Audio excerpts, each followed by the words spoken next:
So a book called Fatherless America has recently come to my attention. It was written by this guy called David Blankenhorn back in 1995, so it's actually quite old. But more recently, it's gained traction on the internet, so I thought I would check it out.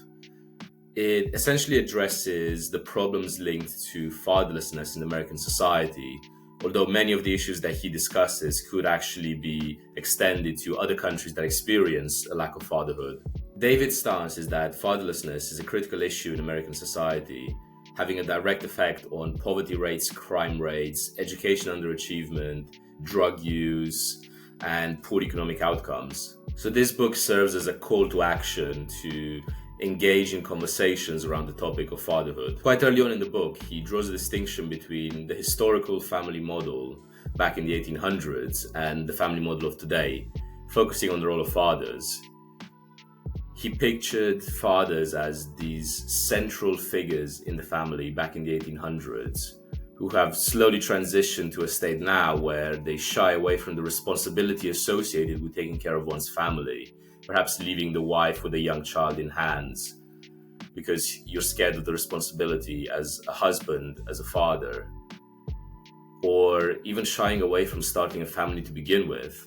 So part of the blame is definitely attributed to men not stepping up to be the fathers and husbands that they should be to keep the family nucleus together.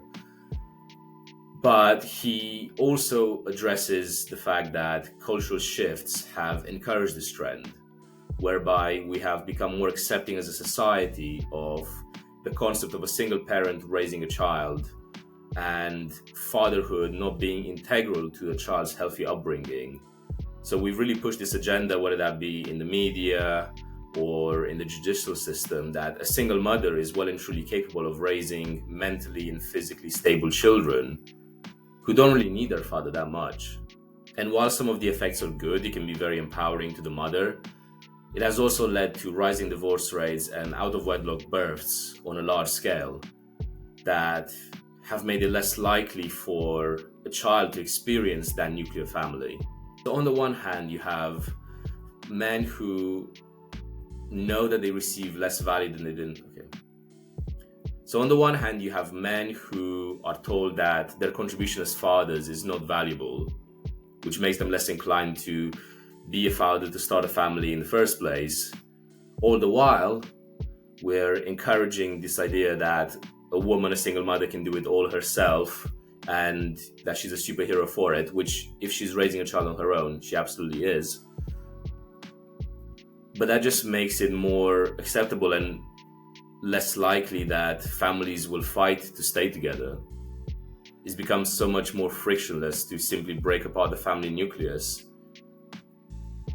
being under the impression that the child can be just as well off, which honestly the evidence shows that they really can't. I remember after my parents got divorced when I was 4 years old, not too long after I started primary school, and honestly thinking back on it, about half of the kids in my class were raised by single mothers.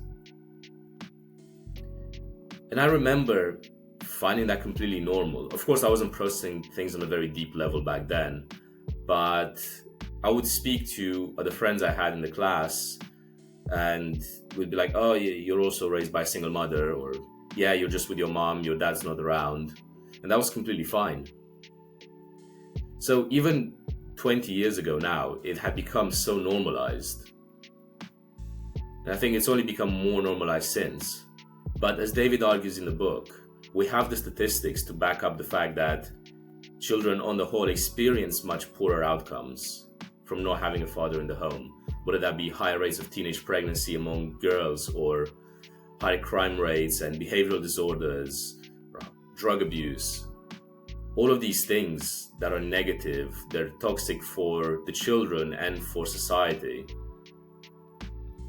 So if we raise our children nowadays with these odds stacked against them, of course we're tearing apart the fabric of society from the inside out, because the children are the ones who will inherit the society and take it forward.